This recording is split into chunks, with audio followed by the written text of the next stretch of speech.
Hey everyone, this is the Trash to Cash podcast, and I'm Dave, the NC Picker, and here with Carrie from NC American. Wait, what are you? NC Builder, man. NC NC Builder. Builder, Carrie NC Builder, and we actually have a special guest this week, and I'm going to add him to the stream now, very cinematically.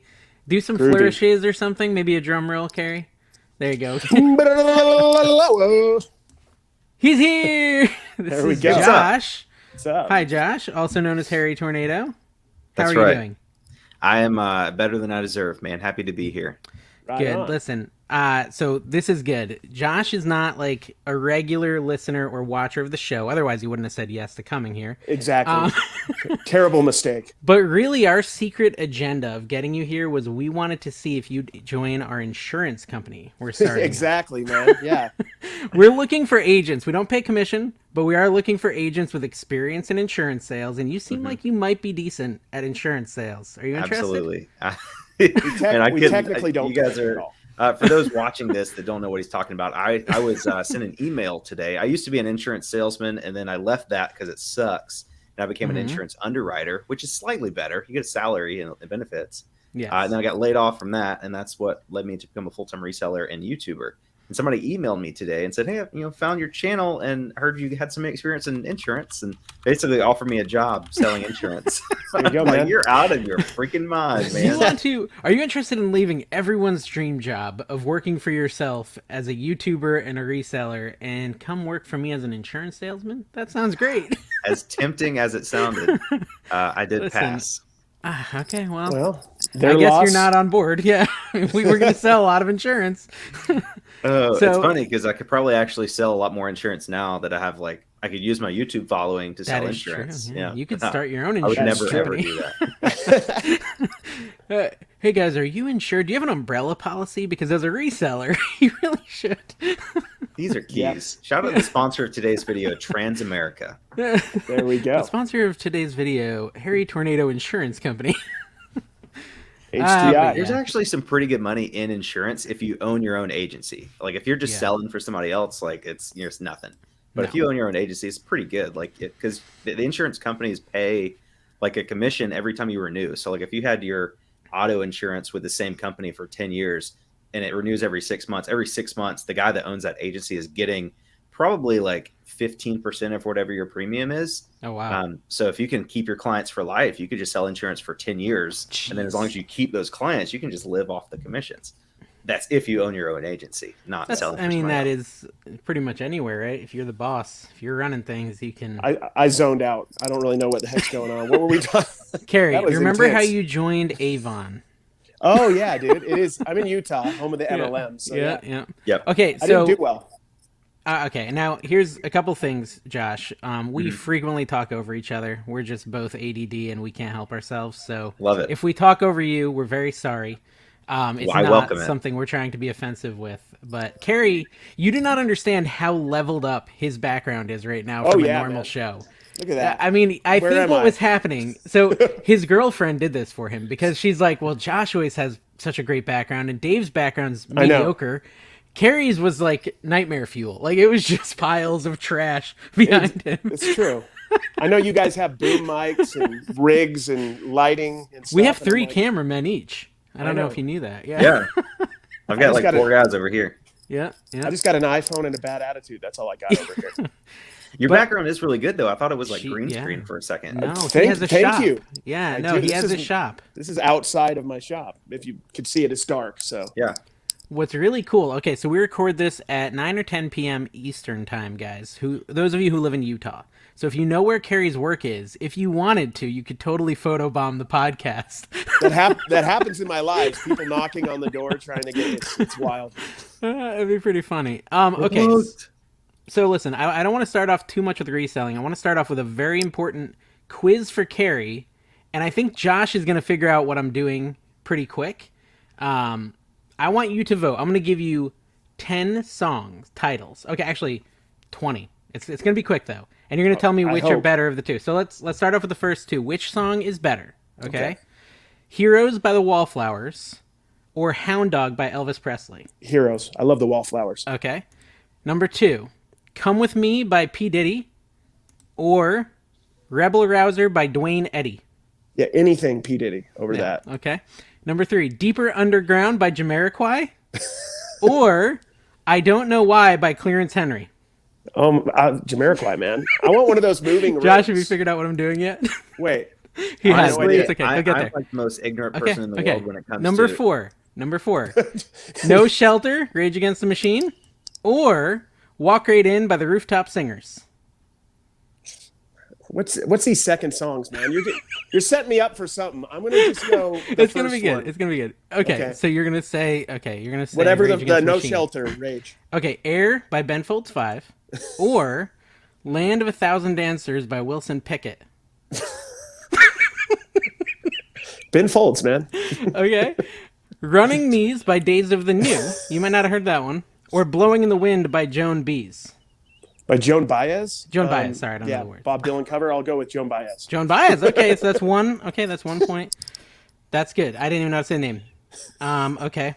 What are we doing? A320. Wait, Walk the Sky by a Fuel. terrible podcast idea. All right, I'll just do one more there. I'll do my favorite. I'll do my favorite from each. Okay. Brain Stew by Green Day. Oh, yeah. Or, let's see, let me find my favorite one on this one. Dude, I don't like this at all. Sweet Home by Alabama by Skinnerd. Ah, dude, Brain Stew. Okay, I was just reading off songs from what Josh thinks is the best soundtrack, Forrest Gump soundtrack. Oh. And I was versus them against Godzilla, which is my favorite soundtrack, and you picked 90% of the time Godzilla tracks. That's all I'm saying. That makes sense, man. We're MXPX brothers. We're also older than Josh, so it. Josh, there has to be some specific songs you were thinking of, and they weren't the first 7 tracks on that CD, were they? No. So when I think of the reason I'm so fond of Forrest Gump, and I'll admit that I know songs based on how they sound, not by the titles or the only song I recognize you just said was the last one, Sweet Home Alabama by Leonard Skinner. Yeah. Everything else, I'm like, I've heard of Green Day, but I've never heard of that song.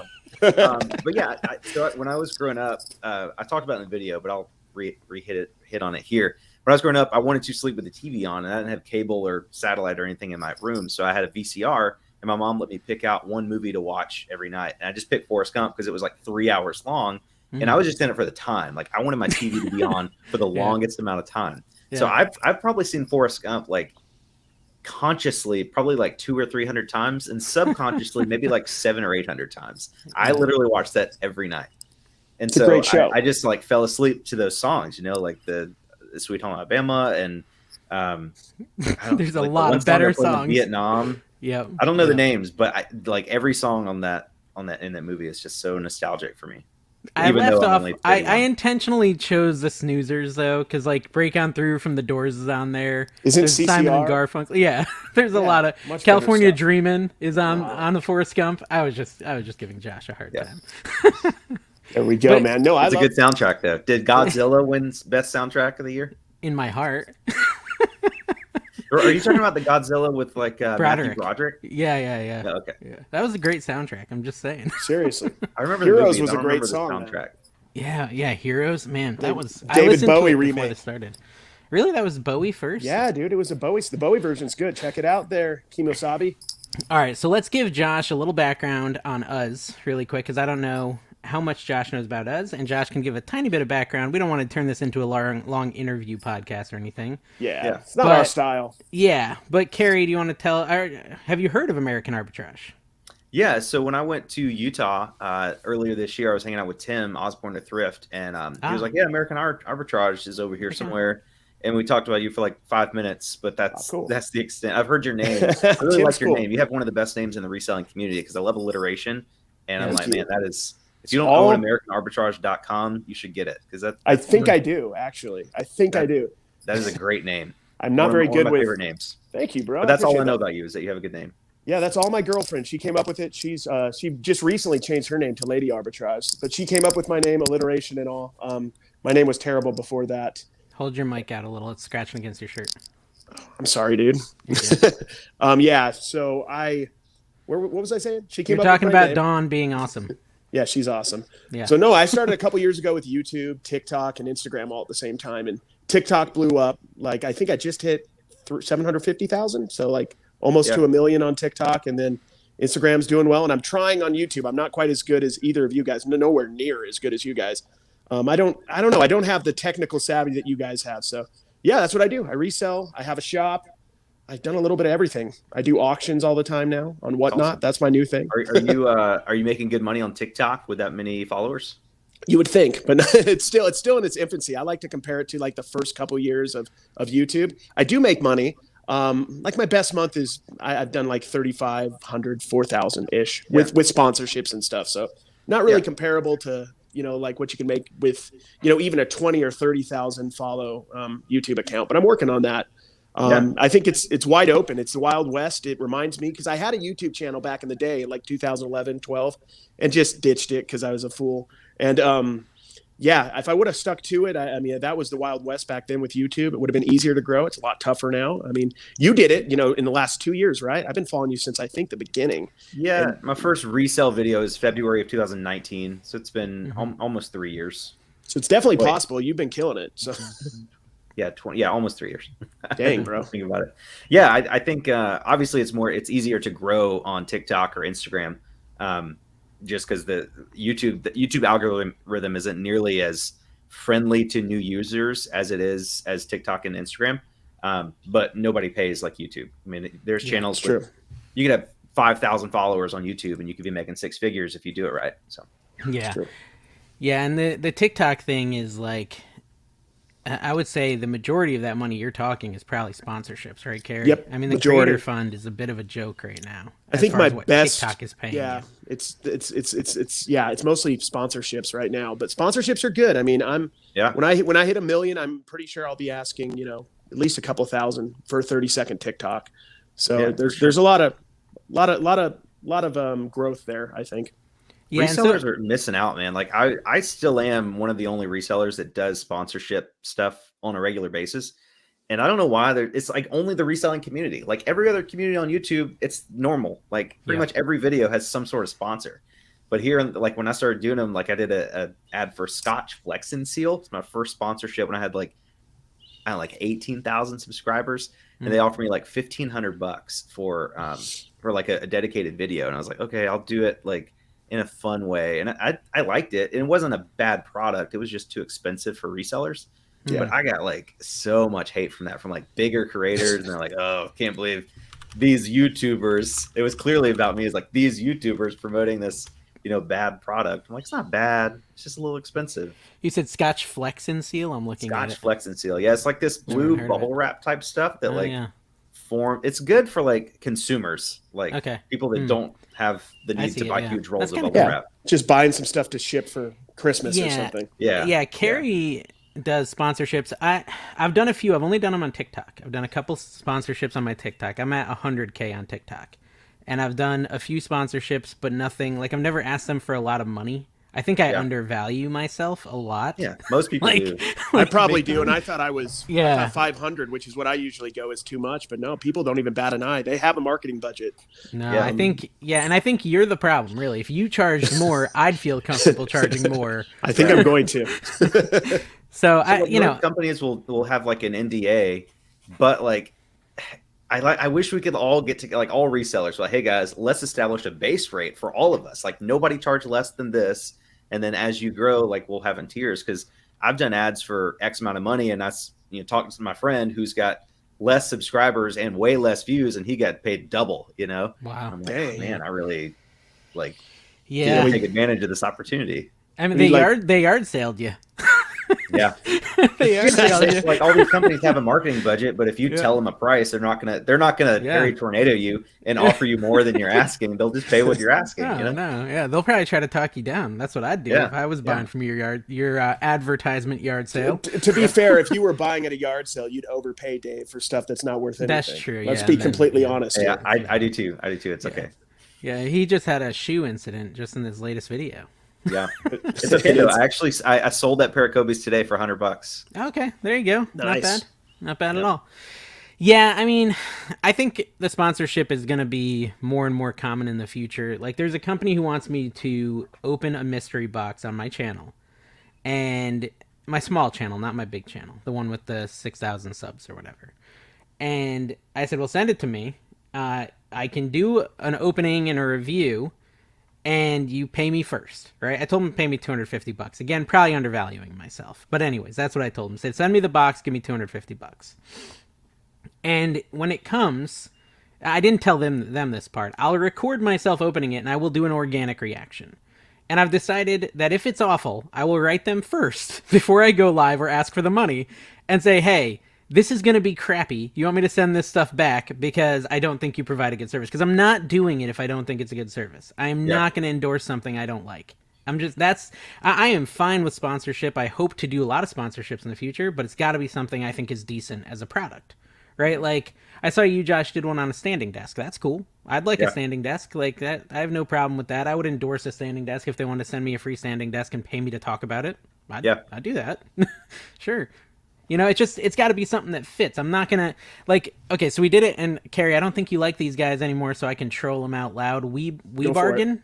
We bargain. I worked with them I was their first reseller, man. I don't know if they've reached out to you yet, Josh, or anything like that, but I recognize the name from emails, but I haven't responded. So they did the same thing. They sent me a mystery box, and it was just half the stuff was broken. Nothing had like any resale value. And I just totally flamed them. Like they paid me to do a TikTok, and I just was like completely honest. They didn't complain. They didn't get mad at me, so I give them credit there. Like I was just honest. Like, I'm gonna be honest. And so maybe don't ask me to sponsor you, or don't try to sponsor me if you don't have something good. That's all I would say about sponsorship. It's tough with people like that or companies like that, because if you actually get something good, people are just going to think that the company sent you the good stuff because they knew it was going to be on the video. Like I did a video for Wholesale Ninjas, and they didn't send me great stuff. Like, it was decent, but the margins just aren't there. Like, it was all like health and beauty and stuff. I think it was like a $500 or $600 box. And it was probably like $1,000 worth of stuff, but like they're basing that on like CVS price. Like, oh, this stuff at CVS is $15. I'm like, well, in reality, there's 75 of those 3-packs listed on eBay for $9.99 free shipping and 20 sold. So really, it's worthless. You're never gonna sell it. It's just gonna sit in your store for a year and a half. It's just tough. Like, if generally speaking, with wholesale and like liquidation, if it was really worth anything, the companies would just sell it themselves. Like, that's valid. It's fair. They would take all that manpower that's put in the box. I mean, occasionally, I think I had a toothbrush in my box, like an electric toothbrush that we sold for like $60, and you paid it's like $1.80 per item or something. But most of the stuff was just like flea market items that you'd be lucky to get your money back out of. So, and it's not just Wholesale Ninja; it's every company, every online liquidation company I've ever heard of sends stuff like that, like just cheap items that they're sending to all of their clients. And so everybody gets it at the same time, and is saturated, and it's just how the business is. That's why I like thrift stores and flea markets and yard sales. Yeah.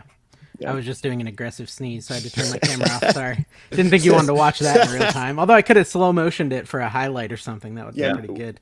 With my experience, having done like a ton of ads for mystery boxes, dude, it's to stay away. It varied huge for me. Like, some boxes were pretty profitable, other boxes weren't. So, and then there's a lot of room for people having expectations that aren't going to be fulfilled. And you kind of get caught in the crosshair, with people, you're like the mediation when you're not really even involved with the product. You're just, a hired gun telling people about the product. So I'd stay away from it, honestly. Yeah. Yeah. They're just, So they're blaming you because their box sucked, essentially? No, actually, people are pretty cool with me. But I do have to go, like, remember to call and text them if there's an issue. And I have to kind of be like customer service sometimes. And I don't want to work for anybody. That's why I do this. I want to work for myself. Exactly. Yeah, but no, I think sponsorships will become more and more common as time goes by. Okay, so I had this epiphany. I went to a thrift store. So I know, Josh, you go to thrift stores all the time. Kerry actually lives at the DI. Oh, yeah. He like chases the carts down the aisles. There's a cart, Dom, let's go. He's like chasing it. Dude. Ride or die. So you're both like much more into thrifting than me. And I think I finally came to the realization why. Because I went on Saturday, and I really don't often do it because I have a full-time job. I work like 50 hours a week at my full-time job. I'm trying to do the 2 YouTube channels. I'm trying to get TikTok going. And so I just don't have like a ton of time. And that was my realization. I went to the thrift store on Saturday, and I didn't rush. Like, I took my time, and I found a lot of good flippable stuff. But I think the thing with thrift stores is there's so much quantity that it's a lot bigger time investment than a yard sale. You go to a yard sale, it's a couple tables. You can look through everything in 10 minutes max. Yeah. And then you just get the good stuff and you leave. At a thrift store, it could take you like 3 hours at my thrift store. It's that big. It's actually 2 shops next to each other. It could be like a 3-hour thing to go thrifting. And I think that's why I always feel like thrifting is impossible to make profit. But once I actually spent some time this weekend, I got a bunch of profitable items. So, thoughts? Yeah, I mean, I've been thrifting for a decade, man. There's money there, but my thing is like go in and out. With me at this point, I'll go in and out real quick if there's nothing there. I don't waste my time if it looks like it's, going to be a barren wasteland. But on a good day, you could, with DI, I'm bred to chase the carts because for years, those carts would come out every 30 minutes. And there would be 6 of them. And there was like 40 of us back in the day fighting over them. And just one time I almost got kicked out because we got too aggressive. It was fun. I used to have a lot of fun in those places. But yeah, that's where the fresh stuff comes out, the good stuff that hasn't been seen yet. There's money there. But on a bad day, I think I'm on like 4 or 5 days of not much at all at the thrift stores. Not much at all. Yeah. Yeah. I like thrift stores. Obviously, the quality of your thrift is going to depend on where you live. Like we went thrifting in Los Angeles when we were there, and honestly, the Goodwills in Los Angeles were more affordable than the Goodwills I'm seeing down in Florida. Like Drew Profit Monsters always shows their Goodwills are out of their mind, like charging more than retail. Like more, you could go to the retail store like Walmart and buy the stuff cheaper than they have it in their Goodwills. So I think those are the worst, but the ones in South Carolina, really anywhere in the Southeast is usually pretty good. From my experience, but it comes in waves. Like, I mean, I've been to, thrift stores there's one Goodwill in our area that I've been to. We usually go once every 2 weeks, and it's been probably 6 or 7 months since we found anything there. And other Goodwills, like 2 miles away, we'll go, every day and find new stuff. So it's just kind of hit and miss, but ours here are still pretty affordable. Occasionally they'll price stuff up, but our Goodwills realize that they're in the business of moving things in bulk, moving things quickly. And I think they'd rather see the fast turnover of items rather than like take the time to list everything on Shop Goodwill and price stuff up. Like occasionally they do, but it's just like usually they're wrong. Like they're not resellers, they're Goodwill employees. If they were able to see the value in donations, they should quit their job at Goodwill and resell because they'd make 3 times the amount of money. Yeah. So I'll say like obviously fake Yeezys. Like the other day, my Goodwills had the clearly fake Yeezys for like $250 in the glass case. But I walked up and got like, a pair of Jordans that are selling for like $100. We got 2 pairs of like Brooks running shoes. They'll sell for like 40 to 50. And all this stuff is just regular $6.50 prices. And they take the ugliest, fakest Yeezys and put, $200 on or whatever. So they don't know they don't really know what they're doing. And that I did run into that. Like I went and I bought a bag of Micro Machines that look like Micro Machines, but they're like in a tightly wrapped package, so you can't really, and they're behind the glass, right? And it says on there, it's got a printout on it of an eBay listing, a sold bulk 100 Micro Machines for $250, and they put this reasonable price on it of $55, essentially, once the cash discount and all that. Yeah. And I get it home, and in there's Road Champs, there's Imperial. There are some Micro Machines, but it's probably 30% Micro Machines, which I'll still get my $50 back from. And then a bunch of like knockoff stuff because they don't actually know what they have, and they just think they know what they have. Yeah, true. They're in the game of arbitrage. Yeah, they're in the game of arbitrage just like all of us. And the problem with a lot of these stores is a lot of the smaller stores especially, is they think they are selling to millions of people on eBay or whatever the audience is for eBay or Poshmark, Mercari, whatnot. And they're actually selling to, 200-300 people that are locally, there in South Carolina, North Carolina, Utah, and they may not be interested, and they're not going to get eBay prices unless, they take the stuff to Shop Goodwill for Goodwill, or DI doesn't have anything like that, the Desert Industry, and Savers, I don't know if they have any program like that either. So, I mean, I think it's smarter when they just churn and burn it. That's the business they're in. Find that magic spot where the, people are going to still pay for it, but it's, not $1 maybe for their sake. But outside of that, I think they're just going to end up with a bunch of product they have to throw out, which happens a lot up here. I get emails and Instagram messages and stuff all the time from people that are like, oh, my Goodwills have increased their prices again. What do I do? Just stop buying. I don't understand why it's so common. If we all just collectively stop paying ridiculous prices, they're going to sit on their inventory. they may sell one or two things to like non-resellers, that random people that come in and find that one item that they've been looking for that they can get, for an eBay price.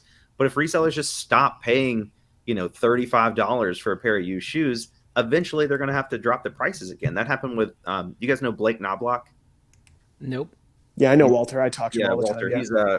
He's up in like Michigan, and he was like flipping like VCRs like 6 or 7 years ago, before they really got popular. He was going in buying them for like $5 a piece, selling them on Amazon for 150, and then they started charging like $15-$20 a piece for VCRs. So he stopped buying them, and then they built up a huge supply of VCRs, and then they dropped the price back down to $5 or $10, and he started buying them again. So it's just supply and demand. If Goodwill's increase their price by 5x and resellers still buy it, why would they drop their price? Like they want money too, Yeah, I've confused Carrie. Carrie, for some reason, Carrie, you're getting like a little whistle noise, and I'm not sure if it's like the air conditioning in your room or something like that, but it seems to be going away now. It was a weird thing. Let me see if I can fix it. It's okay. If you can, just or just stop breathing. It could be breathing. Just don't breathe anymore until it might be my breathing. I don't know. I do that sometimes when I have my GoPro like strapped to my chest and I have like a stuffy nose or something. While I'm like going through my flea market footage, I'll hear like my nose whistling. I'm like, I heard it. No, I heard it. It's my nose, dude. I heard it. What can I do, man? I told you, we'll do it live. Stop. We'll do it. Oh, dude, someone just sent me that. I know that's like super outdated, but that guy like freaking out and saying, "We'll do it live. We'll do it live." Who was that? That was like Cronkite or something. Close. Bill O'Reilly. Yeah. Bill O'Reilly, yes. The Cronkite of the 90s. It's funny when you said Cronkite, I immediately thought of that guy from Emperor's New Groove. Kronk. There we go. Kronk. That's immediately what I thought about. I was like, was that in the movie? That was my Forrest Gump, Josh. That was. We watched that all the time. I've never seen the Emperor's New Groove. I've seen like clips, so I know the characters, but I've never seen the movie. It's very good. It's very good. So, Josh, I think, one of the other things that we're being paid to convince you to do tonight is learn about Whatnot. Have you ever heard of Whatnot? Dude, it's insane. I have heard about it only because of Retro Rick and Phoenix Resale. So I like the idea of it. On there now. Yeah. Like I like, obviously, if you are a person with a significant following, like Caleb and Rick and myself, it would be really nice. Like, I mean, I've got a freaking sweater right now it's just a Fruit of the Loom sweater that I bleached, tie-dyed, and embroidered myself, auctioning off for St. Jude, and it's up to almost $400 right now.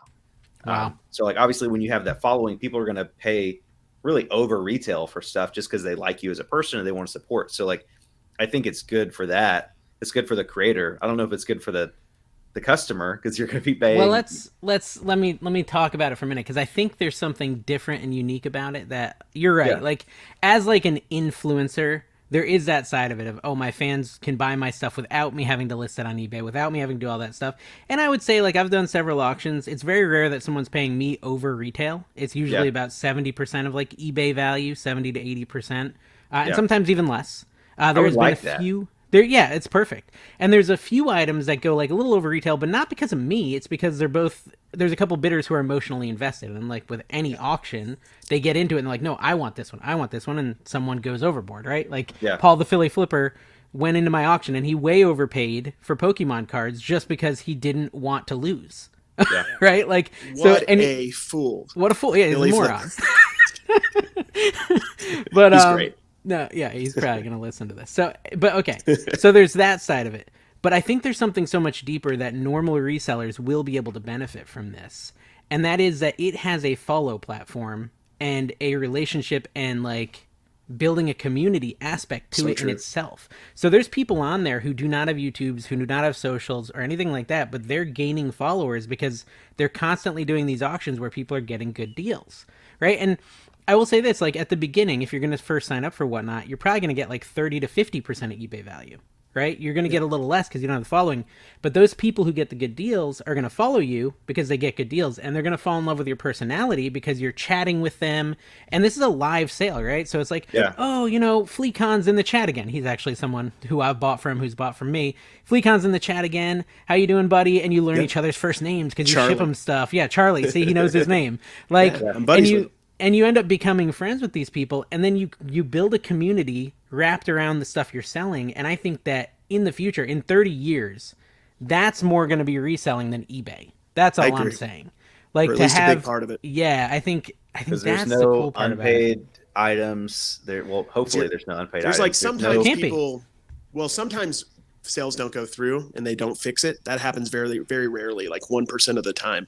But what I've learned from doing this, because I've done live auctions in person here in Utah, I've done at least 70, 80 over the last 7, 8 years. I had an auction house, and it's all about relationships. I just goof off, I have fun, I tell jokes, and then you build.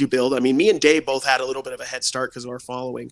But even, like, you're right, even if you are brand new and you're have no social media following at all, if you just put on a fun auction, you're willing to let things go. We've talked about this a lot, Dave. You have to realize that an auction is not about you always making money on every item. It's about building something for the future. And a good auction has good deals for them, where they're getting steals, and also good deals for you. It always happens. So yeah, I think it's going to be a huge part of the future. I mean, I would get on and check it out, Harry, or Josh, sorry, man. Check it out and just see what it's like, just to see what the bidders are doing. It's insane. It's really, really awesome. It's fun. I'm definitely interested. The nice thing about it, Josh, is like, okay, so I'm sitting there yesterday. I'm like, today I'm going to list, because there was no real yard sales in the area. So I was like, today I'm going to list. And so I go and I start listing on eBay, and I list like 50 items on eBay. I think I did 52 by the end of the day. And in between that, I was like, I have to get prepped for my video game auction, because I'm doing a video game auction on Wednesday night. And prepping for the 83 items in my video game auction took about an hour. Those 50 eBay listings took all day. And I know for a fact, beyond a shadow of a doubt, that every one of those video games is going to sell Wednesday night. Yeah. That is so different. Or probably close to what you could get for them on eBay. Yeah, exactly. But with the video games especially, you're right. Yeah. But I also know, like, my buy price on these. I almost never pay more than $2 a game. That's usually my max buy price on a game. I'm not like Caleb, like seeking grails. I'll buy just fodder, right? Like, I'll buy a bunch of fodder that I know is worth $5, $10, $15. And, I'll try to pay $1 or less, and every now and then I'll pay up to $2, right? That's how I video game buy. So my buy cost is so low. And so this is something me and Carrie do. We start all our auctions at $1, right? Figuring that's like a good thing to entice people. Like, hey, it's only $1. And a lot of times people will, I'm sure Caleb's told you, that's Phoenix resale, that like once someone buys, the second order is only $1 more in shipping. Third order is only another $1 in shipping. So once you've bought, like once someone's cracked their wallet and paid that first $4 or $8 in shipping for whatever size item it is, they now have an incentive to stay and keep buying, because it's only $1 shipping. So even though they're paying you eBay pricing, they're only paying $1 in shipping versus the eBay $8 in shipping. So they're paying less. They're getting a better deal because of shipping, right? Even though you're getting almost the eBay price. It feels like a deal to them, which is a really interesting aspect of it too, because it's all in one. And then at the end, I had 80 something hats. What did I sell last time? Oh, G.I. Joes. I sold like 80 vintage toys and some new toys. I kind of did a mix. And it was $1,800 in sales, $1,880 in sales. And that next morning, I've got a big slip of, hey, this is what Little Miss Q bought. It's 8 items that she bought, and it prints me out a packing slip on my Rolo and the actual label, and I go and I pull all the items, which are already out because I just auctioned them last night, put them in a box, and I mean, if this is the future of reselling, I'm excited. Like, if we could get everyone to drop eBay and go here, like, we'll all be happier. That's pretty cool, man. I've lost all my desire to list low ends, like $5 to $20 stuff because of this. Me and Dave and a couple other people, we've been testing out different types of stuff. I'm throwing in random plushes in my action figure auctions. We've tried vintage stuff and it's selling. And I'm cool if it sells at 50% of comps, because I'm not paying, but like you, Dave, $1, $2, $3 on these items. So if we can churn and burn them and just flip over. I mean, I'm doing 6 auctions next week. A Goodwill bins where you are? In Greensboro, it's too far. It's like 2.5 hours. Not really worth it. I don't know. Would you drive 2.5 hours to go to Ben's? Which way? 2.5 hours. I don't know. It's 5 hours total. Drive. It's tough. Our Ben's is like 9 minutes from our house. I know. Yeah. Yeah, it's tough. So and ours is good. Like, I mean, it's a little crowded because we usually go only on half off days. But I mean, I went on Friday and filmed a video. I did one of the first videos I made when I had like 4,000 subscribers or something was called the $1 thrift challenge. I went to the bins with $1 on, I think it was half off day. So it was like 89 cents per pound. So basically get 1 pound of items for $1. I was like, I'm going to try to make as much money as possible. And that video, I found a couple like clothing, like scarf items, and things like that. And then I found a Garmin GPS watch and it worked. And I sold an auction for like $120 or so. Wow. And I was like, oh, that's pretty good. So I tried to film a part 2 to that one. Took another $1 into the bins. It didn't turn out quite as good, but it's still fun because I mean, I got like, I don't know, it's like 6 or 7 items for $1. Yeah, I mean, I think bins are actually really great for content too. Like our bins does sell those pallets. Yeah. That you were buying. I did buy 2. I tried to do the Josh, and I bought 2 pallets, but I'm 2.5 hours away. I had to load both into my truck. And yes, I did fit both in my truck somehow. I don't want to talk about it. It was a nightmare. I was alone, and some random dude, he may or may not have been a homeless guy, I don't know. But he came up, he kind of stunk like alcohol and stuff. But he was like super nice. He's like, let me help you load that. And so he helps me load it. I did pay him to help me, just because he was so nice. But if he hadn't been there, I don't know what I would have done. I just like, no thought went into it. I drove 2.5 hours. I buy 2 pallets of home goods, and I can't get it into my truck. So like the second time I bought pallets, I didn't know how many would be available. And I had bought like the first 3 and did the video, and it did really well. I was like, okay, I definitely have to do this again. So I went to another Goodwill and they had 4. And I'm like, I was looking in, and there was one had like a bunch of good, like at least like 4 or 5 Guitar Hero controllers that I could see. And I just got overly excited. So I bought all 3 of them. And I was like, all right, now what? So I had to go rent a box truck, like from Penske. And it was like $300 to rent. I was like, well, I'm in it now. So I rented a box truck, and then I get there and I realized I don't have like a pallet jack. Like I have a pallet jack. Goodwill has one, so they could put them on. But I'm like, I have to drive this truck home, and I don't have a pallet jack. So I just backed the truck. This was like a full on like Penske, like a 25-foot long truck. Like I was like, I'm not qualified to operate this machine right now. No. But I get home, and I just had to like manually just unpack the pallets on the truck, and just like I emptied out 1 pallet on the truck, and then put the empty pallet in the driveway, and then dumped all that stuff in there. And just kept like the train moving. It was miserable. No, it was the worst, dude. It was I hated it. Like you get so excited because you're like, oh my gosh. So for me, they were $10. The pallets were half off. I think you paid 20, right? Did you pay 10 or 20? 40. Okay, yeah, I paid $10. Yeah. So I get there and they've got these pallets for $10. I'm like, well, I was gonna spend 20, so I'll just spend the 20 still and get 2. And then I'm like, well, I don't know how logistically I'm gonna deal with this now. Yeah. I think that's a sign so of a much good more picker, than people realize, man. And it was so much work. Like that, basically, like what I left that experience with was I don't ever want to do this again unless it's for a video. Like in a personal way, there's no desire to ever do that again.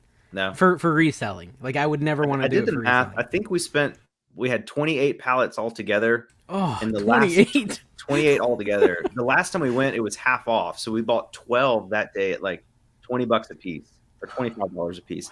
And by the time we spent all the money on the pallets, the second time I bought the 12, I hired somebody. I posted on Facebook. I was like, hey, does anybody have a truck that could help me move 12 pallets across town? And this guy did it for like $150. Oh my gosh. It was the best $150 I've ever spent in my life. Like, oh my gosh, it was awesome. But all in all, I think we spent like, I don't know, like $1,200 or so on this. We had to get a storage unit. And, you got a everything. storage unit. I think we made a profit just on reselling stuff of like $2,000 or so. Like made our money back and made a $2,000 profit. But then we made 21 videos out of it. And the last time I checked, I think we made like almost $30,000 from the AdSense from those videos. Those were how I discovered you. That was, I think, a big growth phase for your channel, right? Oh yeah, that was the first. Yeah, we went from like, I think I was stuck at like 27,000 subs around that time, and then we went to like 60 in the course of like 60 days. Ooh, I'm ready for it, Mr. More Google. than doubled. And was that before you went now. full time, or? No, I was full time immediately. Yeah, because I remember, or maybe it was a video where you talked about how you went full time and you were in insurance. Because I've been following for a while. I don't know if that was you were full time when you you were part time when you started and then became full time later. I forgot, but. Yeah, so I was part time from like I listed my first name on eBay on Halloween of 2018, and I started the YouTube channel September of 2018, and I started making reselling videos combining the two in February of 2019, and then I got laid off in August of 2019, and then the pallets were like April, May of 2020. Sorry, 20. Wow. Yeah, I think that's huge. I think like a good reseller does stuff like this. So you have to be curious and you have to take chances. Mm-hmm. You know, you'll realize if you don't want to ever do it again, Dave, without help or whatever. But you gotta be curious. You gotta take chances. You gotta see. I mean, that I've cut my teeth on doing stuff like that, doing TikTok, doing whatnot, and it's paid off for me. It's been one of the things that I've had an edge with because I'm always willing to just kind of dive in, and I fail in a lot of things because I do that. But I think you cut your teeth, you see what works, what doesn't, and it led to growth for you and your channel, and also reselling. You made a lot of money, and whether you do it again in the future or not, really, it's already paid for itself. Some of my highest paying videos are when I screw up. It's true, and you do that often. I do. People love to watch. It really is, man. Like, people love like seeing you make a mistake or like lose money or something. Somebody the other day was like, "What would you do if your garage burned down?" I'm like, "I'd make a YouTube video about it." Yeah, it would be one of 10, baby. Yeah. But so Kayla, the homeschooling picker. I don't know if you've heard of her, but like I discovered her because her house got flooded, and her thumbnail was like a reseller's nightmare, and I was like, "Well, what's a reseller's nightmare?" Right? The show me pickers, like I know a bunch of people discovered him when someone sent back a $600 item completely destroyed. Yeah. Right? Like, so it's totally like a sick human nature thing to be like, oh, let me watch your pain. Like, this must have been why the Coliseums were a thing. It's always like when I get suspended at Facebook Marketplace, it really wasn't that big a deal because we don't sell a ton on Facebook, but the video is still one of 10, like a month and a half later. Ooh, I wonder what my video from today is. I immediately clicked on that one. I'm like, it can't be eBay. It's got to be something else. I didn't catch it right at that's first, when you get like, I guarantee you, if I would have put like, I don't remember what the title was, like suspended for 60 days. Now what? If I would have said Facebook Marketplace or indicated it was Facebook in the title or thumbnail, it would have been 5 of 10. Like, who cares? It's Facebook. Yeah. But like, 5 of 10 is fine. You gotta. Clickbait has such like a negative connotation, but you have to do it. Like, it's your job as a content creator to make people click on your content. Like, that's what YouTube wants. They want you to watch it. So if you can get people to click and then still provide them like a good video to watch, like not total clickbait. It's not like I said I was suspended, then I wasn't. I was suspended. I just didn't tell you where. It's perfect clickbait right there. You told the truth, but you little bob and weave. I've done one true clickbait where it was like a total lie. And it's still one of my best videos as far as performance goes. There goes your... Well, okay, it was kind of a total lie, right? I go to this yard sale. The guy's like, "What do you got there? A GoPro?" I'm like, "Yeah."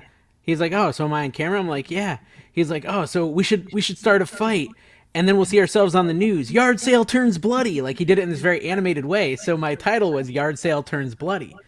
Actually, that was the thumbnail. Yard sale turns bloody, and then my title was beautiful. I'm glad I wore my GoPro to this sale. But nothing happens except I did leave that line in there. So I don't know. Is that clickbait? It's. I don't think so. I had the quotation marks. It said "yard sale turns bloody" with quotation marks. So it's just something he said.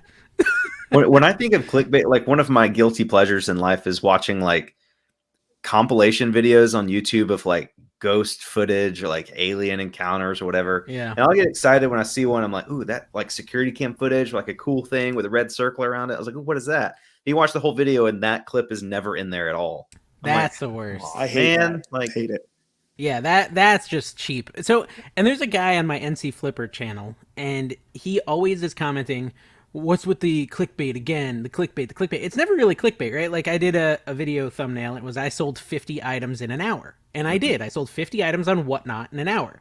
Just like your Facebook thing, right? It wasn't on eBay. It was on Whatnot. And I did make like $1,000 doing that. Yeah. And so I think as a reselling channel, that is an interesting piece of content for resellers who watch me, right? How did he sell 50 items an hour? How did he make $1,000 in an hour? And because of that, a bunch of people have gone and signed up to sell on Whatnot, right? Yeah. So I was like, just for fun, I do so many videos on my Flipper channel that I was like, I'm going to do no clickbait at all and just see what happens and just put a picture of my face and like just a totally like generic title, generic thumbnail.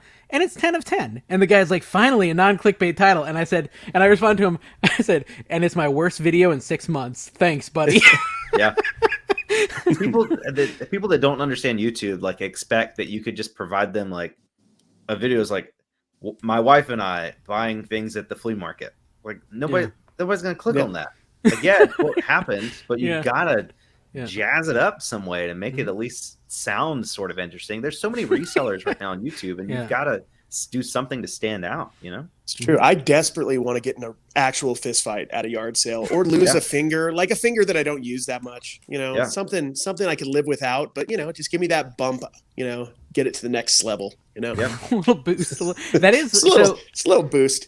I'm assuming this continues, Josh, but the way YouTube is kind of like a monster emotionally to me. Like, it'll give me this really delightful bump where I'm like growing, and then I'll just be like, and it'll be like, it'll level off, but it'll level off lower than the high, but not as low as it was before the bump happened, right? And it's like, that's the YouTube thing, right? Yep. But it's like so depressing on the down. Like, I always get so sad. So does that continue happening? Like where it's just up and then it's kind of like a set of stairs, but instead of the stairs being flat, they're like pointed down towards the next stair a little bit. So like you step up and then it slowly goes down, but then you step up again. But again, it never really dropped. I mean, sometimes it does. You see people all the time that were like really big, you know, 3-4 years ago. I'm thinking of like Rake and Profit. I mean, when I first started reselling, he was one of the biggest creators on the platform. And then I don't know what happened. I just kind of lost interest. And apparently everybody else did too, because he's got over 100,000 subscribers and he gets like 1,500 views a video or something. So I'm like, that doesn't happen to me. But I've never dug into that, like with him specifically. Like a lot of times if you see that happen, you can go and look and see a noticeable gap in content. I would say that's the most common thing I find when that happens. Is you go and you say, oh, they took 4 months off. Or a drastic change in the type of content they're making. Yeah. He did, I mean, I'll just say this speculatively. He did kind of go course heavy for a while there. Yeah. I wonder if, you know, being focused on the courses, which is could possibly be making him more money. I don't know. Yeah. That change might have changed how many people view. How accessible it is to the only thing that viewers. People dislike more than sponsorships is paid courses.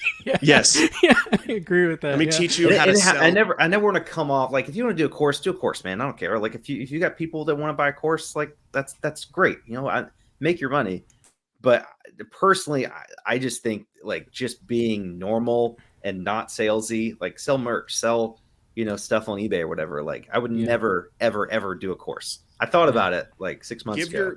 Give your information, you know, like your tips away, and then you can make money on different venues, whether it's sponsorships or merch. Exactly. That's how I think of it too. Yeah. It's more like the long haul. Like you look at Nicole State, like she made her Poshmark course, which I took, and it was actually a really good course. And she made a ton of money, like a ton of money from that course, even though it was underpriced. But then she got too salesy and she did like the mystery box wholesale stuff. And I mean, she's basically lost her whole channel. Like she's lost the respect of, I mean, there's still people out there that support her, but I mean, she basically scammed everyone. And it's like that her whole future of YouTube is gone, you know? Yeah. And I'm just like, again, I have the full-time job, so I'm not like desperately seeking anyone to pay my bills, right? At this point. So I don't need to do any of that or resort to that. I have a guy I work with. So I work with a company that does make like video production equipment. And there's a bunch of creatives that I work with that are also like on YouTube and things like that. And there's one guy who's constantly like, Dave, we need to make a course. I'm like, no. He's like, we need to make a course though. We could make it so much better than anyone else. I said, yeah, but courses, I don't want to do courses. He's like, no, we got to do a course. I said, dude, I'm not ever doing a course. Like it's like poison in this, like everyone who does it in this space gets like shunned. It's weird how much people hate it in this space. It's really weird. I mean, I'm not opposed to it at you're all. Like, you're charging people for information that's already out there, which is exactly what every course is. Like Casey Neistat is doing a course, like a video course.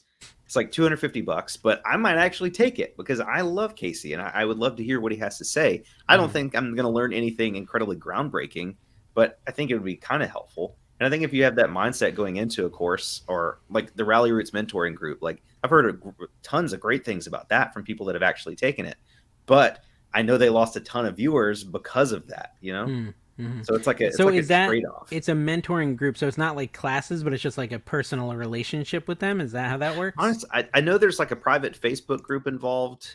And I think there's like some exclusive like video content that isn't available on their YouTube channel. And I think they used to like sell wholesale privately to their people that were in their mentoring group. So there's a couple different benefits to it. I think that kind of idea is cool. Like become basically like pay to be my friend. Yeah. Essentially is People what that pay for sounds it, man. like. But like, it's not that you don't want to be everyone's friend. It's just that you don't have the human capacity to be friends with every single person in the world. Like, okay, so this is a weird tangent with my ADD that I'm all of a sudden thinking of TikTok. So on TikTok, Josh, you're only allowed to follow 10,000 people. And I'm always getting complaints that I don't follow back. Hey, don't follow this guy. He doesn't follow back. But I have 100,000 followers. I literally cannot follow everyone back because it's not possible on the app to follow everyone back. Carrie, 70 times or whatever can't follow people back, but they still get angry. And it's like, you have to have this base level of understanding. Like, you can't be everyone's friend. You can like everyone, you can be nice to everyone, but it's not possible to be friends with every single person who views your content as much as you'd love to. You're preaching to the choir, brother. And so okay, go ahead, finish. I pride myself in being very responsive. Like I'm confident that you will not find a YouTuber with my size following that is as responsive to comments and DMs and emails as I am. Like it is exhausting. I'll be honest with you. It's my least favorite part of the job, but I try really hard to. I mean, I only have 19 DM requests on Instagram right now. But by the time I start answering them, I'll have people responding to my responses. And so the number never goes away. And I feel bad because I'm like, I'll have to just stop responding. Or people are like, hey, I asked you, I saw this item in your video from September 5th and I want to buy it. Like, I love you. Thank you for wanting to do that. I don't know what item you're talking about. And you're like the 15th person follow asked, me on, and it's probably already sold. And I love you so much, but I just can't. Like you said, I don't have the human capacity. It's not possible. Keep relationships going with everybody. It's intense. It's intense. Instagram DMs, man. They can take hours of your day if you're not careful. I'm the worst in this group. I promise you, I'm the worst at it.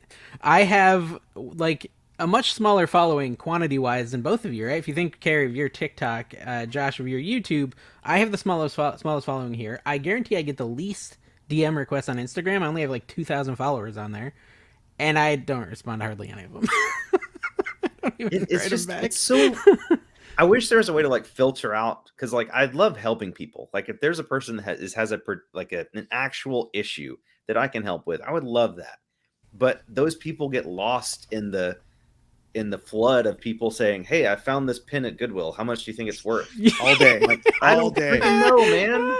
No, we do know. eBay. We do Sold know. Listings, my friend. We do know, and this is the problem. And this is why I told Carrie I have to stop, because they ask me that, Josh, and then I go find out for them, and I spend 15 minutes on WorthPoint and on Google Lens and on eBay, and I write them back. I'm like, "Yeah, that's worth $6," and I'm like, "Why did I just do that? Why is that worth my time?" My hack is I just guess. I think it's $10 to $15. And then if they want, because it's just I have a general idea in theory what a lot of things are worth, I guess. I just guess. And I can't wait. I tell them I guess, though. I say, I'm guessing it's about $10 to $15. That's smart. You go do further research on eBay. Yeah. It's a great place for finding that info. I don't know why it's and Carrie was saying he does the same thing. Sometimes he will just actually look up an item on Google I do Lens. sometimes. It's just why are we doing this? Yeah, we're just VAs at this point. The other thing I get often is just people emailing and saying, "Hey, I saw you buy video games. Do you want to buy my video games?" I looked them up on eBay. They're worth $500. Would you buy them for $350? And I'm like, no. I don't want to buy your video games. Do you see what I pay for things? Are you not watching? It's a lot to do bulk buys, and usually it's they don't realize that we still need to make money. They're asking too much, or it's I don't know. We don't really need inventory. Obviously, we get we make most of our money that comes from YouTube. So the stuff we're buying isn't because we need inventory. It's because we need content, really. So I'm not going to do a private buy and get 400 items from you, even if it's if it's a really good deal, then maybe if I could bring my GoPro. But I don't know. The other day I bought some hats from a viewer. It was 50 of them, paid $3 a piece, and those were okay. We didn't make a video about it or anything. I just did it because she was local to here and we met at Goodwill. But I don't know. People just send us. It's just not exciting. I don't think it would even make for good content. This viewer sold me, $500 worth of stuff for $200. I just bought 200 Avon cologne bottles. Let's see how much I lost. All right, really? No, he's not. That's Okay, No, good. no. Somebody actually sent me a picture. They're like, I just bought all these at Goodwill. I didn't look them up. I was so excited. I'm like, oh. I have several very popular TikTok videos telling people not to buy those, and there's a very strong community that does not like me saying that. There's yes. my grandma bought that. It's got to be worth some money crowd, and they're out there. Dude, Josh, funny, if man. you want so I'm sure you get plenty of negativity on your channel, right? TikTok though is a cesspool when it comes to commenters. Like, it is so aggressive. I'm convinced one of them is gonna murder me at some point. Like, they hate me. These haters on there hate me so much, it's not even healthy. Like, they'll say something and be like, "Oh yeah, I'm so glad you're spending your life ripping people off." And I said, "You're spending your life hate following me and hate commenting on my videos, which is worse." Like, Yeah. I had $1 for every notification that just came down over my phone when I'm trying to be productive and focused. It's just like, F you, man. I'm like, dude, I was in a good mood. I'm like in a zone, and I'm getting, unfocused all of a sudden. It's no matter what you do. Like, I'm not on TikTok, but we're getting on Facebook. Well, and I can pitch you guys a company now. It's called Jelly Smack. They basically they're looking at my content right now. Oh, they are. Commonwealth is doing they're Jelly testing Smack. me I this week. referred you over, but Kevin did. Yeah. I'm excited about it though. But Kevin said that the comments on there are pretty. I don't think it's as bad as TikTok, but it's worse than YouTube for sure. Yeah. People just don't. They just think you're taking advantage of everybody. It's like, oh, why would you pay them $1? Because they were asking $1. Why didn't you pay them 20? It's like, I've noticed with YouTube Shorts though, because I had that one video you re-edited for me, Dave. That's like at 700,000 in this last week, and it's just nothing but garbage comments. Nothing. Like, it only brings out the people who just want to make fun of me. Which God bless them. Well, and that's okay. So me and Carrie have talked about this on the show, but Josh, since it's your first time, we can talk about it and get your thoughts on it. But we think the real big problem, especially with short form content, is that there's no time for context. There's no time for the context of, hey, yeah, I paid them only $2 for this item they were asking $2 for, but overall I spent $50, and they were really excited because they didn't want to go to the Goodwill that day. Right? Yeah. Like, there's no time for that context. They just see, oh, you paid $2 and then you sold it for $500. It's like, yeah, but at the time I thought it could be worth $15. Right? Yeah. I didn't know it was worth $500 when I bought it. Yeah. I found out later that it was an ultra rare version or whatever. And it's that sort of context that they can't get, that you can do a better job. You should have gone back and paid them $400. There are people that crazy, yeah. But I think on YouTube, people are in there for like the full conversation. And at the end of the video, when you do your wrap up, you say, wow, I was really shocked this was worth so much, right? On Facebook and TikTok, even Facebook is the same way. It's really short stuff. Like, Jelly Smack is taking my stuff and they're dicing it up right now, and they're testing small form content on Facebook. Yeah. And I expect, since people aren't going to have all the context, I'm going to get a lot of hate on there, just like I get on TikTok. To the point now where I'm intentionally editing my videos to make them angry, because the angrier they get, the more it blows up. It really is. Like, I think for most people that's a good strategy. I think we have built like my persona, of being like the nice guy of reselling. Like, oh, you paid double what people are asking or whatever. So I don't think that would work for me, but for you, go for it, man. That's what I'm doing. They're going to be pissed off either way. So might as well. Here's a question I have. Sorry, Harry or Josh. I know your name, dude. I don't know what the heck I'm saying, but I wonder, you're at like what, 220,000 subs on YouTube, or 225,000 right now? Yeah, something like that. I'm wondering, like, where does the reseller end, like the reseller followers end, and just regular people? Because I know with TikTok, I'm getting a lot of people who don't resell. They're just, maybe it's a treasure hunt. Maybe it's just I did a toy video and they dig it, or they like that I sometimes talk about sports cards. I don't know. But I mean, I wonder what the level is, because you're going to be the one testing it as you get bigger and bigger. Like, how many actual hardcore resellers are there out there, and how interested are they in you're going to become like, the American picker guy. Like, there's just going to be people voyeuristically watching your life that don't want to do it at all, but they just like it. I think that's the goal for us. Like, I think, I've said on Instagram recently that I want to be, I think we're going to be the first reseller channel to 1 million subs. Paul, we got a lot to catch up to, like with Paul Cantu, but I don't think he's going to have any significant growth spurts anytime soon. I think that'll come mainly because like our channel will get exposed to people outside of reselling. Like, I think our audience right now is mainly resellers that want entertainment. Like, we're not, like, I try to add like little helpful tips and tricks here and there, but I'm probably not, if you've been reselling for more than a year, you're probably not really learning anything from our channel at this point. But I think a lot of people watch us just for like the entertainment aspect. And And I mean, I don't know what the percentage, but I mean, we get comments like some lady was in Russia. She's like, "Hey, I'm in Russia and I don't even resell. I don't know what's going on, but I've seen every video you've posted in the last like 3 months." I was like, "Okay, cool. I love it."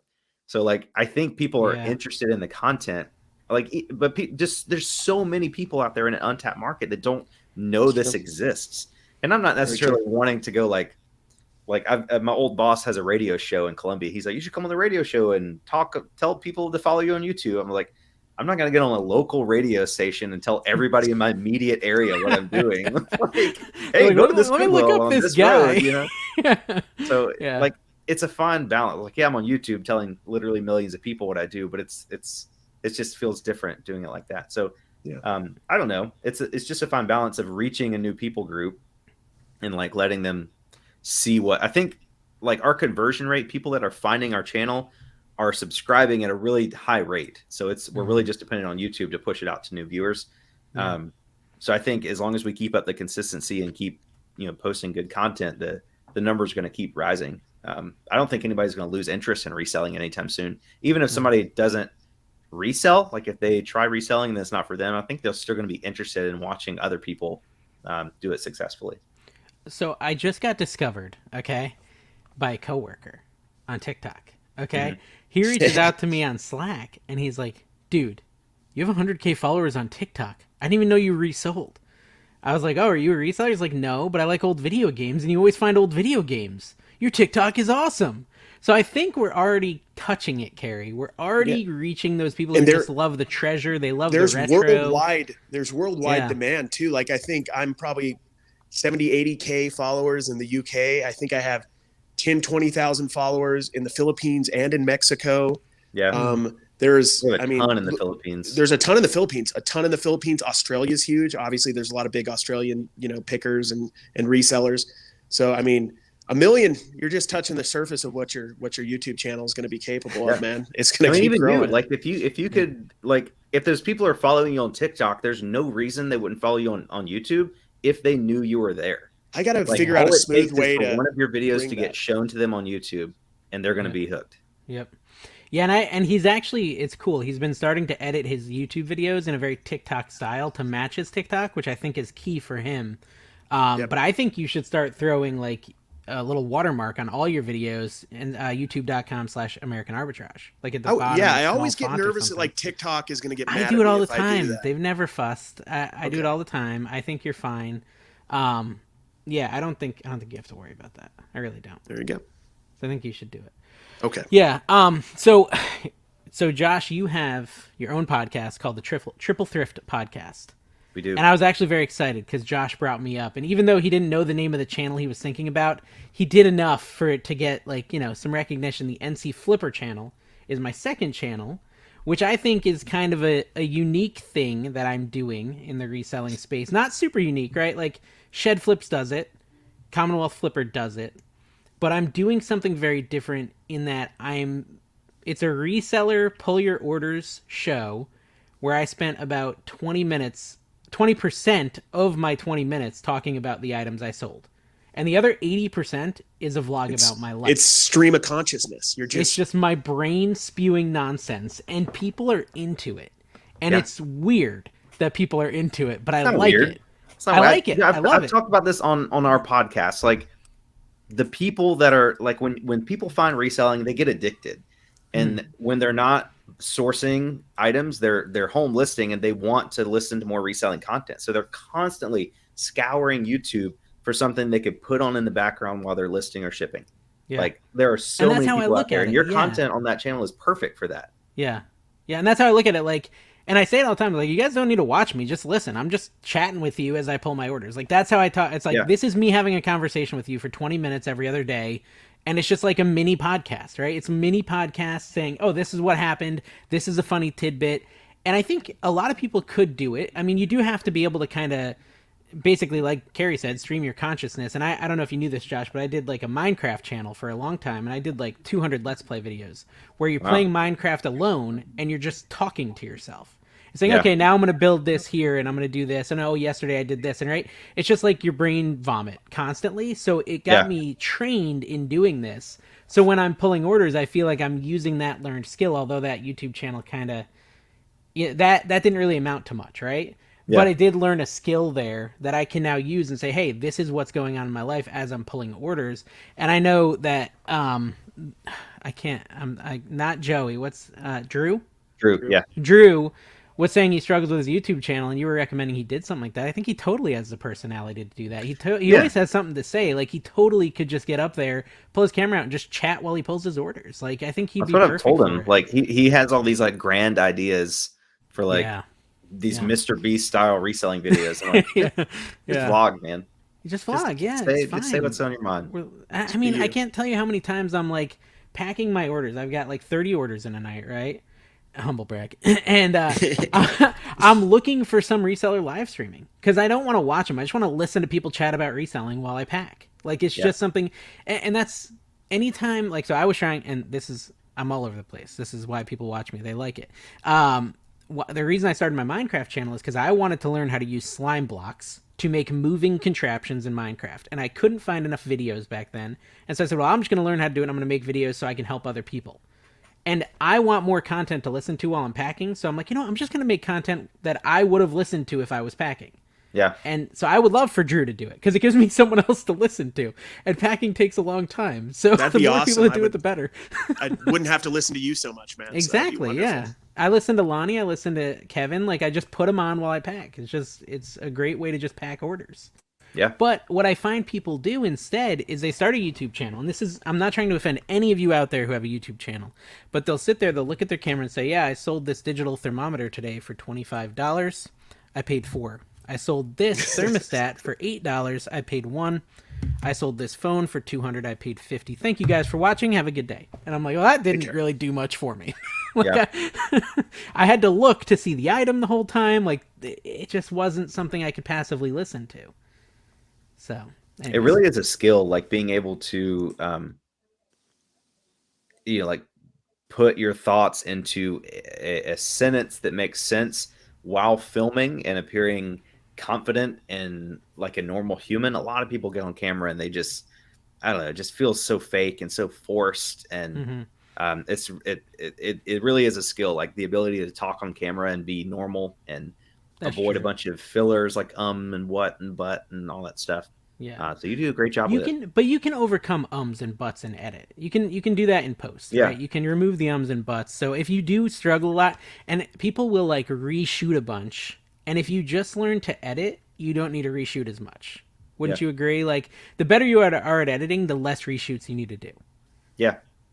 So if you can get really good at editing, it's okay if you're awkward because you can edit out the awkward, like where you sit there and you're like, what was I going to say? Or if you think it's funny, you can leave it in there and say, put some words up on the screen. I think man, I'm a moron. Like I do that sort of stuff all the time. The awkward is what's compelling though, especially with your stuff. Yeah. You are, I'm just I was thinking of Caleb's awkward. new video, Phoenix Resale, his the editor Riff or whatever. Like occasionally he'll like mess up something or whatever, and Riff will leave it in there and just like show that it took Caleb 4 tries to say the sentence. So I think it's kind of like a mid video blooper or so. Yep.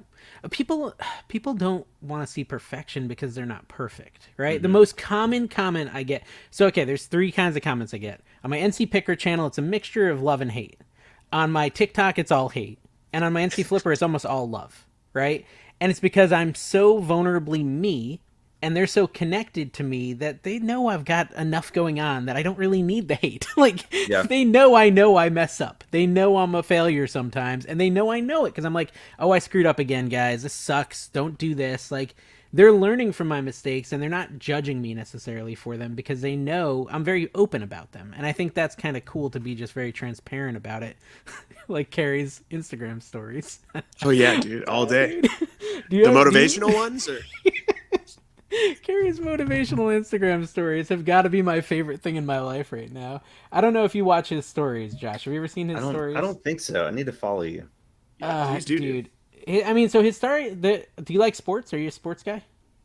I like college football and I watch like the major golf tournaments, and that's pretty much it. No, I'm not really a sports guy. Yeah, that's the only bad thing about Kerry is he's like super lame about how much he loves sports, and he I just love never him, man. stops talking about them. But Can't okay, help it. actually, you know what? Let me airdrop this to my computer. I'm gonna show you guys something on the show because I like to really keep it Dude, spicy. it pumps me up. These motivational ones pump me up. Yeah. Okay, so let's see if I can find it here. Let's go. It's a quick time. I'm gonna share my screen. And now, okay, so this is an audio podcast as well. I think there's like 200 people that listen to the audio. So Welcome back. Yeah, I mean, if you want to see this, you would have to you you would Get have with to the tune into times. the YouTube channel. Check out the All right. visual. All right, so you see this, right? You got this. Probably. Carrie, you know what it says though, right? Could Yeah. you just like, how about you just say it? Say it like you said I don't it in this remember video. what You said you got this. you got. Probably. Oh yeah, you got this today, man. Yeah. Probably. Yeah. No, it's the truth Just though, because him, like, he didn't even dry his hair after getting out of the shower. He's like, No. nah, I'm not gonna dry it. I'm just gonna be wet, and I'm gonna say, you got this. no, the more Probably. absurd and ridiculous I look, the better. It's just gonna get intense. I'm gonna start doing. I'll be wearing a dress by the end of the year doing these, but it's just all about just those Stuart. You remember the '90s pretty well, Dave. Like the Stuart Smalley SNL things, like you're good enough, you're kind enough, and doggone it, people like you. It's Yeah. just that whole thing, just Yep. silly inspirational quotes that with a tinge of doubt is all it is. There was another one where you were in your car and you were like, I'll have to send them to you, Josh. I tried to screen grab them all because I plan on like after Like I've I lose saved them. up, I don't know what happened to them. after I've saved up like a year of them, I'm gonna do like a 30-minute inspirational Carrie video of just him and his ridiculous sayings. Yeah, I'm trying to be a little bit more professional and toned down tonight, but Yeah. Okay. So Josh, I know it's getting late, and you're like me. You're not a late bird like Carrie. Carrie goes to bed at like 4 a.m. and wakes up at like 1 p.m. yeah, if I go to bed early, yeah. Yeah, and I go to bed at like 10:30 or In our 11. last podcast we recorded, we haven't put it out yet, but I'll give you a little sneak peek at it. Joey was going on. Joey's he used to be a mailman, and he quit his job like 7 or 8 months ago to go full time. And he was getting all passionate, and he was like, "Man, people are just lazy. Like today, I woke up at 10, I started work by noon, and I had 45 things listed by 5." I'm like, "That's a pretty lazy work day. Like it's good that you listed 45 things." But we gave him such a hard time. I'm like, "Joey, you're just ranting about how people are lazy, and then you say you woke up at 10. And still didn't start working until noon." Yeah. And Carrie's just over there. But see, I will give See, Carrie I get credit. a lot of work done at night, though. That's And the thing. he works. Yeah, he'll work late. Like, I don't know if you heard him. He said he's doing what, 6 whatnot auctions, and they are a lot of work. I just finished a 4-hour 9:30 p.m. to 1:30 a.m. auction yesterday. So yeah, I do 3-4 hours because the sports card crowd. I do a lot of sports card ones. They're like night to be up owls, late, and there's a that's what I do. I look for those late at night because I'm a night owl. So Yeah, that's crazy. There's a crew it's weird. there. Yeah, I mean, I'm doing 2 auctions. It's my first time doing 2 auctions in a week. And I will say, like, I do market my auctions a little bit. Like, I say, hey, guys, I'm doing this. Like, I dropped my G.I. Joe find. So Josh, I went and I found a giant bag, Ziploc bag, 5 gallon, or 1 gallon? 1 gallon Ziploc bag of vintage G.I. Joes from 1982, 1983. And I paid $5 at a yard sale because I'm a monster, of course. Just go back and pay them According to more because you made a TikTok, ton, bro. I sure did, right? So I don't know if you know much about G.I. Joes, but those are worth about $20 to $100 a piece, and I had 32 of them in the bag. Wow. So it was an insane haul. And so that video dropped the same day as my auction. And in that video, I said, I'll be auctioning these off tonight at 8 p.m. Eastern on Whatnot. My link is below if you want to check it out. And there was some real, and see, this is the cool thing about Whatnot starting to happen, is there were some real collectors that saw that video and came in, discovered Whatnot, and they've been messaging me saying, oh, I'm addicted to buying on Whatnot because I'm a huge toy collector. Yeah. Right? And they're not just buying from me, right? This economy is like, it spreads, right? Me bringing them in has them buying from everyone else. Well, you and they follow came in- categories. So if you're into Exactly. action figures, you just follow categories. You see who's live, and you get to see who you like and who you dislike. Yeah. And you just say, okay, I like these guys, so I'm going to tune in whenever they stream, and I'm going to get some cool collectibles. Like, Yeah. So I don't know. I thought that was kind of cool that my video was able to help them get in. And what I tell my viewers is, like, in the beginning, don't expect to get 70% of eBay price. Like, go in there with inventory you paid almost nothing for, so you're okay with it selling for $1. and paying getting 70 cents after fees or whatever that price is, right? Be okay with that for a while. Make sure you're using inventory that's cheap enough to do that for a while so you can build your audience and then start getting 30% of eBay value, 50% of eBay value, and then eventually 70%. And these card guys carry the people you watch. You said that some of them get more than retail value. Like if you check out a guy on Instagram, his name's Card Collector 2. He has like 70, 80,000 YouTube, like 80,000 Instagram. And he's getting double eBay prices. And he gets 200-300 people in those live auctions. Me and you, Dave, we're starting to flirt with 100 people on our lives. And that really... It really changes the game when you get that many people. Everything sells at that point for a decent amount of money. So that's it. That's fun. Pretty cool. So is it just like, like Rick did like all video game stuff. Caleb did like some vintage T-shirts and mainly video game items as well. Like, are you guys just selling like toys and games? Carrie's the best for this. This is categories. They bring you in typically for a category. It's a little tough with us pickers because we do a little bit of everything, but they brought me in for toys because that's like the secondary thing I do to sports cards. So I got brought in there. And then once I started doing that, basically once you get in, you could sell anywhere. They have categories. They have toys, they have sports cards, they have Pokemon. Dave got brought in for Magic. He knows nothing. Let me repeat, nothing about Magic cards. That was the funniest auction ever. And once you get in, like we've been like a draft. That's pretty much like seriously, we were just making up names and stuff. It was awesome. It's a card. It's magical. I don't know. It's magical. So yeah, he did one.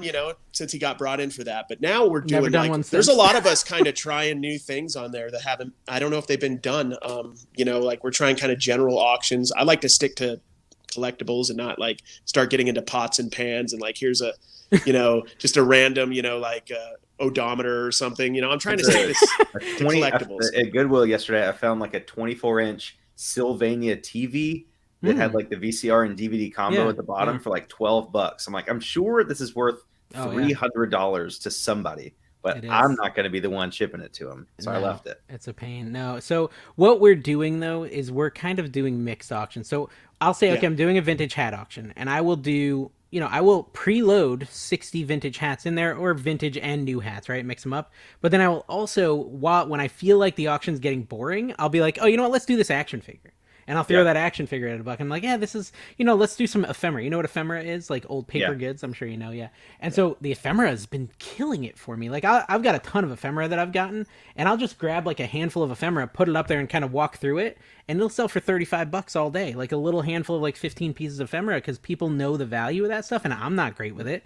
So the stuff that I do really good on that. So we're just kind of, we're sticking to the category, but then throwing in whatever as we go. It's kind of like jazz, dude. It seriously is like you start, and I'm sure you're starting to feel this when you're doing lives. It's like you kind of feel what people are digging and what they're not. And every night it's different. Yep. So like the other night, me and Dawn are working together, my girlfriend, and she's like, they're wanting Disney stuff. And we have, mountains and mountains of Disney stuff. So we start feeding them Disney stuff, and then they get bored and they're not bidding. So we're like, we got to go. Like you were seeing with the G.I. Joe, they wanted G.I. Joes, but then at some point, maybe the prices go down a little. You're like, let me throw something that isn't G.I. Joe in here, like a dragon or, an Austin Powers action figure or whatever you had around, your desk. That exact thing happened. Yeah. And then when I went back to Joe's, I sold the highest price one of the night.